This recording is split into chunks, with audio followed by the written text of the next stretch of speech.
We should never, ever, ever, ever have any kind of price increases or problems with nat gas in America. We have some of the largest nat gas reserves in the world. We are a world leader. No, wait a minute. We were a world leader until the Biden administration decided to turn the spigot off. As a matter of fact, doesn't even talk to the energy industry at all. Doesn't want anything to do with them. Oh, we need lower gasoline prices. He wants that. So he goes to Russia and OPEC to ask them to increase production, which ain't happening.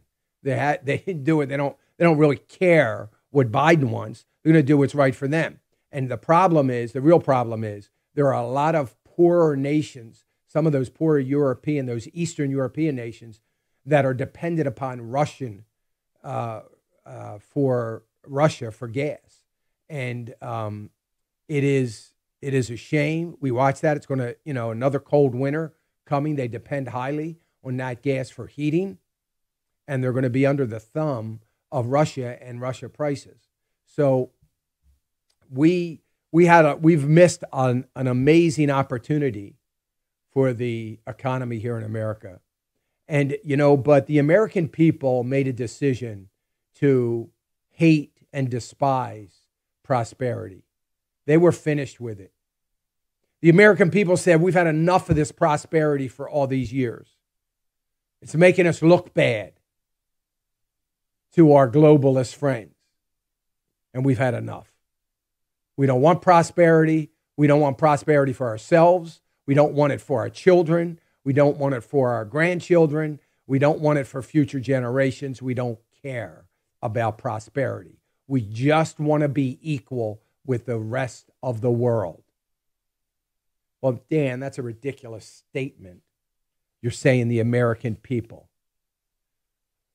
Well, let me say this. The American people that appear, key word here, appear as though they voted for this administration. What are we going to do? Republicans refuse to admit that couldn't have happened. The Democrats obviously won't admit that.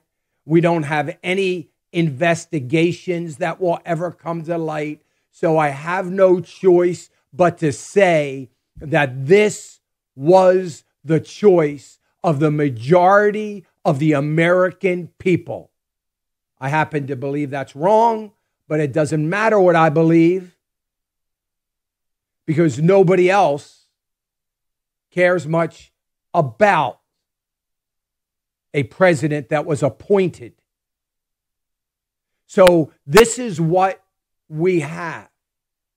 Now understand, we are only beginning. I don't even want to say it's the tip of the iceberg.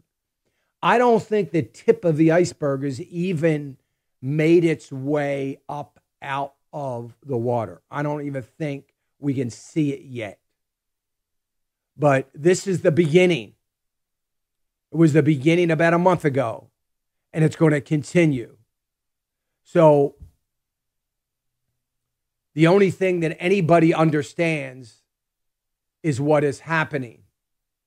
And right now, it doesn't, in markets, and what is happening right now is it doesn't look like those companies buying back their own stock are flocking into the market like all the analysts are hoping for. Why? Because they just got beat up for 18 months with basically no productivity and no sales. So they managed to maintain a war chest of cash to continue battling to survive and keep their head above water. I don't think they're going to use it now to be buying back their stock. And if they do, shame on them. Hey, remember to click the subscribe button right here on the screen. And don't forget to hit the notification bell so you'll be notified when new content is added.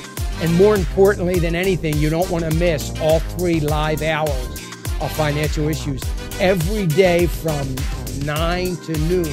And you can watch it on FISM.tv. That's FISM.tv.